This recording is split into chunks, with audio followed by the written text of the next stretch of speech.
I'm Janessa, 26 years old. I've been married to Steve, a year older than me, for 2 years. Steve works for the government, while I work part-time and am financially dependent on him.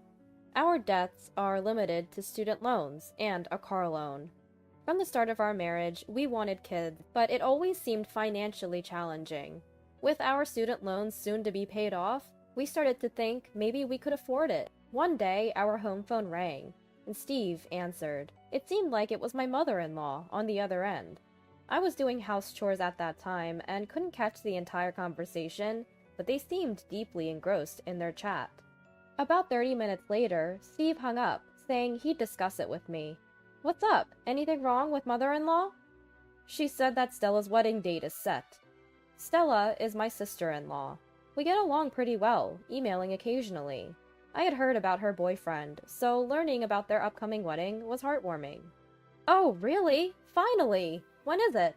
For some reason, Steve didn't seem as thrilled. "Well, about the wedding? Did something happen to Stella? My mom wants to contribute to the wedding expenses and is asking to borrow $10,000 from us." "Wait, what? Why us? We're not in a position to lend that amount." She mentioned that Stella's fiancé intends to pay for everything without any help from his parents. But mother-in-law wasn't too pleased about that and wants to help out financially. Why would she borrow money from us when they're trying to handle it themselves? In fact, we received $7,000 from them for our wedding. Though we intended to repay it, after an intoxicated relative of Steve's dad caused chaos at our wedding reception, we considered it compensation for the ruined event. We shouldn't lend the money without discussing it first. Recalling our wedding, I remembered feeling upset with my in-laws, especially my mother-in-law, who made comments about my parents not chipping in. With a troubled look, Steve tried to persuade me. We do have savings over $10,000, but it's in a fixed deposit, and it's cheaper to borrow than break the deposit. It's a perspective we both share. Mother-in-law suggested that since Steve's a government employee, he could get a low-interest loan. She promises to repay us as soon as they receive the wedding gifts. But I just don't feel good about getting into debt, especially for this reason. Why should we borrow money to help mother-in-law show off? Moreover, it's surprising to know they're strapped for cash. Steve's dad runs his own business, and though mother-in-law works, I'm not sure about her job status. My sister-in-law has a full-time job. Each time we visit them, mother-in-law brags about her overseas trips, designer outfits, and luxury brands like Chanel and Louis Vuitton. She seems to be living beyond her means, which annoys me. Moreover, Steve mentioned mother-in-law intends to keep this loan a secret from Stella. If you're dead set on this, at least be transparent with your dad and Stella. I don't want to be part of any secrets. Well, I understand my mom's desire to look good. Let's just stay silent on this, okay? Janessa, don't you think you're being a bit too cautious? What? You're saying I'm being narrow-minded? No matter how much she promises to pay back, it's still a significant amount of money. We need to think about this. I was starting to get irritated by my husband's careless remarks. It's not that I dislike Stella. Stella's genuinely a sweet girl. She even stood up for us when that drunk uncle caused the scene at our wedding. I was planning to give her a regular wedding gift. The last time we met, she happily mentioned, "With the wedding reception expenses saved up, we can even go on a honeymoon." The $10,000 seems more for my mother-in-law than for Stella, and that doesn't sit right with me. I get that my husband earns his money, but we kept discussing this for days. He thinks since we won't technically lose out, why not lend it? But I can't stand my mother-in-law's casual attitude about borrowing money.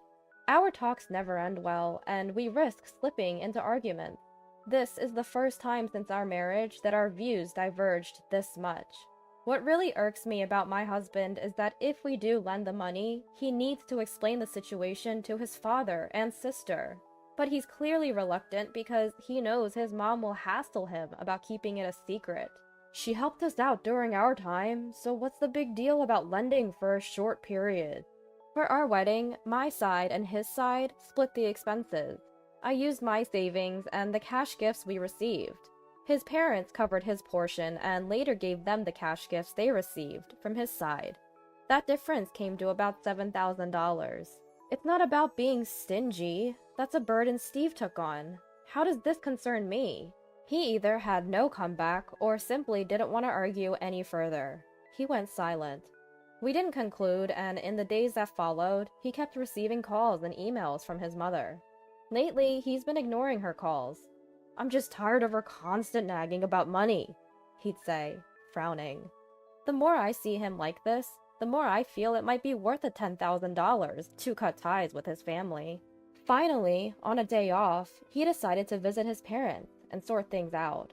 I doubted he'd refuse, so I said, "If you do lend it, make sure to get a written agreement from her." He came back later that day, looking drained.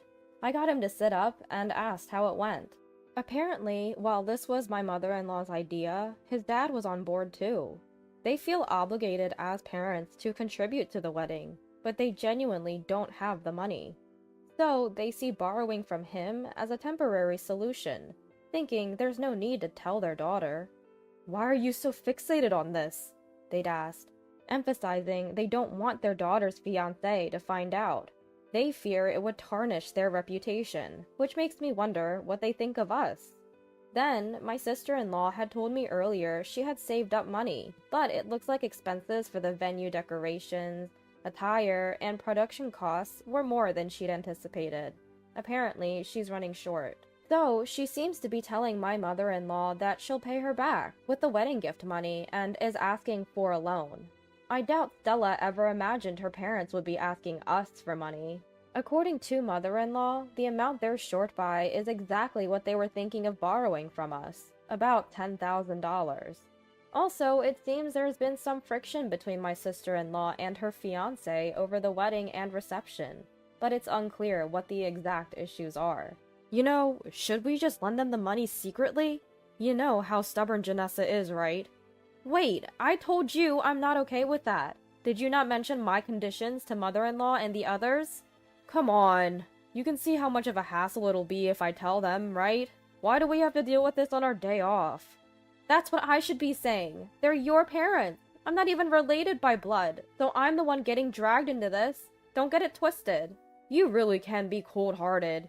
You might say things bad about my mom, but it's not for her own leisure.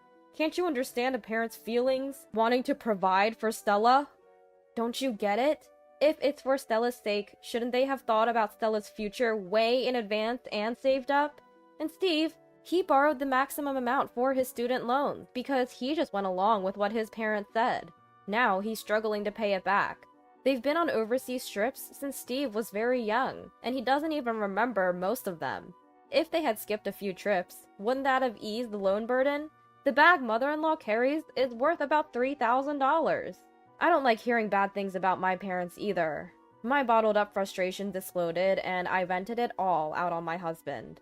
He'd been yelling with such intensity earlier, but now he's silently looking down. Thinking he might be angry, I took a peek, and he looked pale. "That bag cost $3,000? Really?" I silently showed him the price I found online for mother-in-law's bag.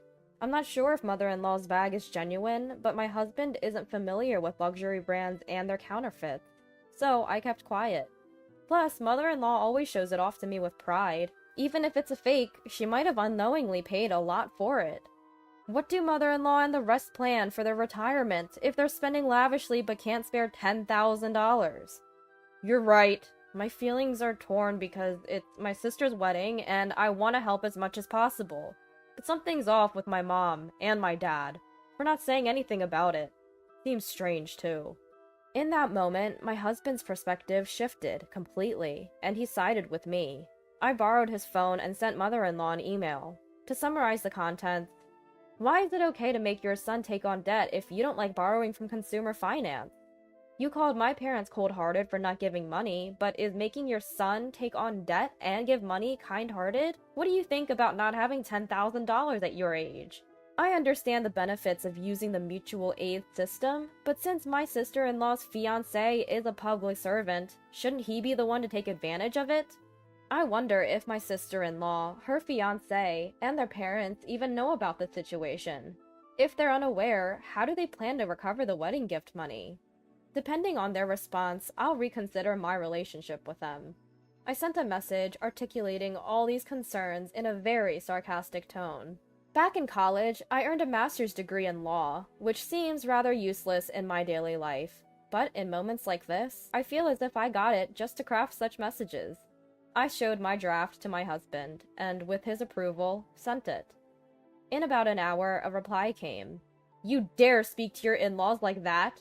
Consider your place. Basically, it's Steve borrowing money, not your place to interfere. You've been married for about 2 years now, and it seems you can't have children. Maybe it's time for some self-reflection on your role as a wife." The condescending tone pissed me off, but there was no direct answer to my questions. Frustrated, I quickly fired back an email. "We haven't legally adopted you, so you're not my parent. Even if you were, I'd still ask what I want to know. My husband and I share our finances, so I believe I have a say in how we spend our money. And as I said, I'll leave the final decision to my husband. We're not struggling to have kids. We're both working and juggling car loans and your son's student loan repayments. So financial stability isn't easy for us right now. We've made plans, so please refrain from interfering. And I don't recall marrying you just to produce a grandchild for you." I've never spoken out against my mother-in-law like this before. I regretted the impulse email a bit, but my husband assured me, "If she says anything, I've got your back."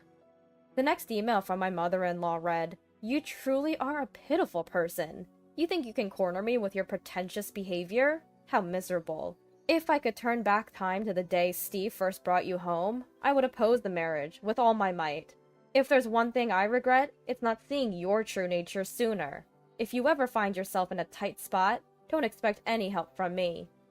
Realizing that any reply would be met with more off-target remarks, I chose not to respond. However, my father-in-law, apparently having seen my email too, angrily called my husband. "That arrogant, uneducated little girl! She's not our daughter, and we're not her parents. What was that email all about? Just because we've been polite, she thinks she can get carried away. Maybe it's because your story doesn't add up. Don't you think Mom's perspective is a bit off, Dad? I assumed your business was doing well, which is why Mom could afford all her luxuries. But now look where we are. Forget Stella's wedding costs. Shouldn't you two discuss your future plans more thoroughly? Otherwise, financial issues will just keep popping up. You're still under her influence, aren't you? Do you remember who raised you to be who you are today? Was it not me and your mother? You know, I only said it because I'm worried, right? We have our own lives to think about, and we can't always be there to help. If you're gonna act like this, Mom and Dad, we might not visit for a while." With that, he hung up with a puff. "I feel bad for dragging you into this. I never meant for you to turn against your parents like that." "No, it's okay. I grew up with them my whole life. There were things I didn't notice because I thought it was normal. It's good to have some clarity now. I'm sorry for dragging you into this mess." "It's alright, as long as you're okay." We decided there was no point in arguing anymore. The wedding was getting closer, and thinking about my sister-in-law, who had no idea and probably thought our parents would help, we decided to tell her privately. So I reached out to her to meet up. Turns out, she had no idea about any of this. I had no clue things were this way. I didn't know Mom was struggling financially. I mean, I thought she was a bit careless with money, but she works too. So I assumed she was just managing her spending money. I'm sorry to bring this up, especially with the wedding around the corner. But if you need it, we're willing to lend you the money directly. Just let us know. No, that's too much. My husband hates debt, even the loan for the car we're using. He wanted to pay it off in full. If anything, we'll just get a loan. There's no need to borrow from you and Steve. We've had some disagreements about the wedding preparations lately, and if he found out about this, it'd just make things worse. Our budget is tight, but we'll try to make do, even if it means crafting things ourselves to save money. Well, if you need any help with things like a welcome sign or something, Steve and I can help out. Just ask." She thanked us, and despite not knowing about it before, deeply apologized for her mother's actions. It was tough to see her feel so guilty. As the wedding date neared, my mother-in-law contacted my husband. Apparently, she had said she might not attend our sister-in-law's wedding. I always wondered how my brother would explain to the relatives why she didn't attend. It would surely raise eyebrows. It's a shame because I was really looking forward to seeing my sister-in-law in her wedding dress. But I can't bring myself to apologize and go. It's just how it is. I'll ask to see the photos later on. A few months after that, we returned the $7,000 difference in wedding expenses to my mother-in-law and father-in-law. While our relationship hasn't ended completely, my husband, who often relocates for work, got assigned to a place far from his parents, so it's less likely we'll interact much anymore. On the wedding day, when my sister-in-law and her husband realized we weren't there, she confronted mother-in-law. She admitted she told us not to come. I'm not sure how the story got around, but her husband, who knew nothing about this until then, was furious. It seems he's developed quite a disdain for his in-laws. They always wanted the couple to live with them eventually. It's a sad outcome for them, but they brought it upon themselves. Looking back, maybe the reason they spent money recklessly, buying branded items and taking frequent trips abroad, was thinking they'd be supported if they lived with their son. Perhaps they borrowed money from us for the wedding expenses to keep up appearances, and told the fiancé to make sure he never found out. One day, when my husband and I were discussing this, my sister-in-law called me. "Stella? It's been a while. What's up?" "Hey, Janessa, long time no talk. I heard from my brother about your move. I wanted to send you a little something to celebrate. Is your current address still good?" "Aw, you don't have to do that. But thank you. We're moving in a few weeks, so this address is fine. I'll email you the new one later on." "Please do. You never know when a blessing will come, but we're hoping for one soon. As a seasoned mom, you'll have to share some tips with me." Yes, we were finally expecting a baby. Absolutely. Reach out if you need anything. I will. Take care. I don't have any siblings, so having such a sweet sister-in-law makes me feel truly blessed. With one more family member on the way, I touched my belly, feeling motivated for the future.